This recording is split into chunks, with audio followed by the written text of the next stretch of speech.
Hello everyone, it's your options guy. Welcome back to another video. So today's video, I'm gonna explain to you guys the Palantir demo day like you're 5. Like you had no idea what happened, you just saw a bunch of cool stuff and it seemed very technical and you're like, okay, this is great, but what does it mean?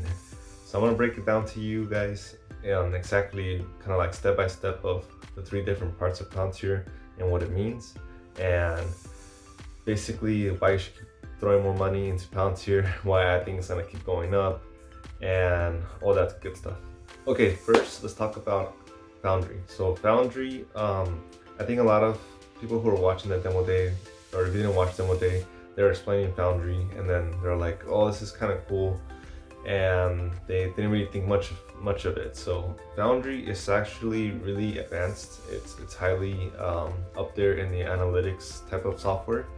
And I know because I have an IT background, I'm an IT professional, and I can tell you that Foundry is definitely up there because it has cloud computing, which basically means you don't really have to install anything on your end. You just, go to the cloud, go online, and then go ahead and do your stuff. So that's a really very important thing. Another important thing is that it has the ability to do a lot of stuff without code. So you can drag a lot of data sets and stuff, and basically get faster decisions and stuff like that. So imagine, like, let's say you started a business and you're in the business of like you're selling a lot of stuff like through Amazon, for example, and then you use a lot of boxes to do shipping and stuff. So now imagine like you wanted to cut down costs but you didn't know where to start. So with Foundry, what you could do is you could input a lot of data. So you input like where you're shopping to and which types of boxes you're using and all that information.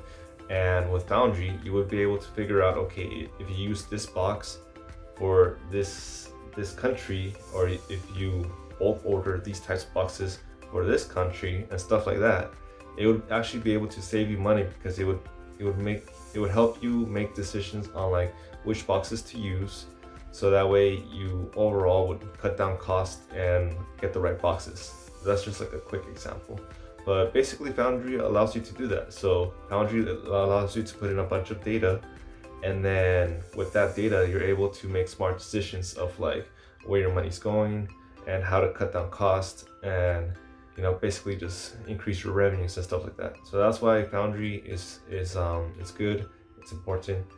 Probably the biggest takeaway that I got from Foundry was the ability for them to do a simulation. So I don't know if you guys saw that in the demo day, but they showcase a certain point where like you can do a simulation where you have many different like data points, and then you can do a simulation to do like a what if type of analysis. So it's kind of like looking into the future. So I thought that was really cool. Probably like the most important thing in Foundry, other than like the ability to do like all the other stuff. The ability for you to look into the future and do like analysis and stuff like that, that's a big keystone in Foundry software, I think. So thumbs up for Foundry. Alright, so now let's talk about Gotham. So Gotham, the way I interpret it, is kind of like Foundry but on steroids. So Gotham, when you just open it up, it kind of looks like a battlefield station type of like UI where you're like, whoa, what's going on? I just see like the world type of thing, right?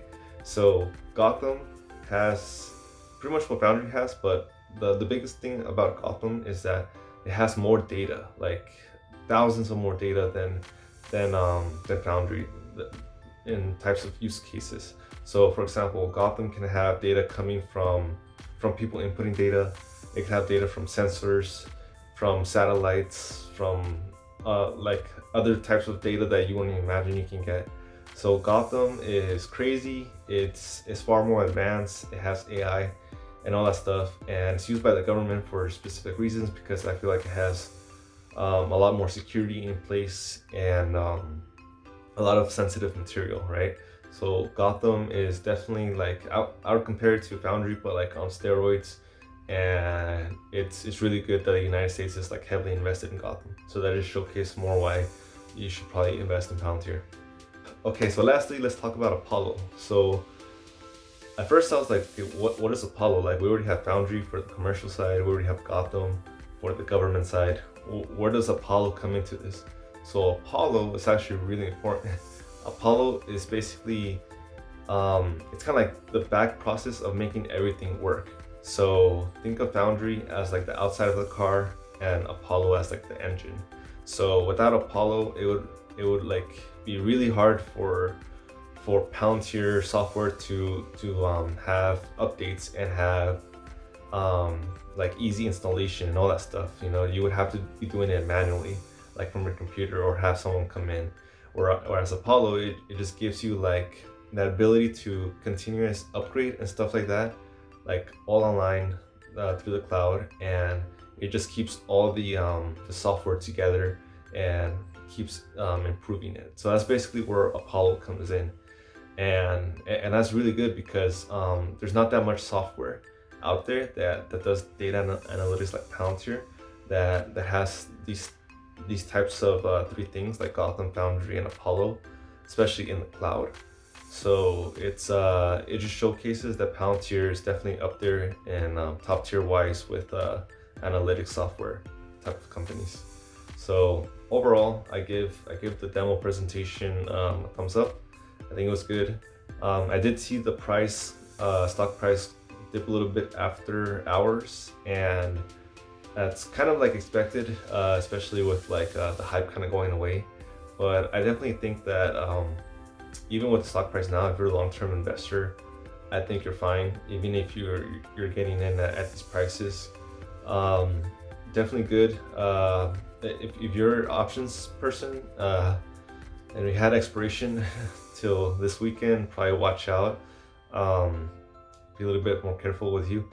But overall, I think the demo day was good. It was kind of clear, and I think Palantir is definitely moving in the right direction. So that's my analysis on it, and I'll see you guys in the next video.